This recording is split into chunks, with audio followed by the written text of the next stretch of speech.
मंगळवेढ्यात मंडल अधिकारी अँटी करप्शनच्या जाळ्यात 5,000ची लाच घेताना रंगेहात सापडले। 5,000ची लाच घेणारा मंडल अधिकारी लाचलुचपत प्रतिबंधक विभागाच्या जाळ्यात अडकला असून त्याच्यावर गुन्हा दाखल करण्याची प्रक्रिया मंगळवेढा पोलीस ठाण्यात सुरू आहे।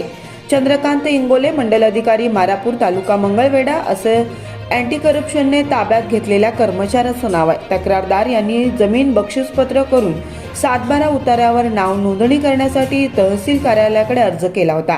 तेव्हा मंडल अधिकारी इंगोले यांनी तक्रारदाराकडे 7,000 रुपये लाचेची मागणी केली होती। तडजोडीअंती 5,000 रुपये देण्याचं ठरलं।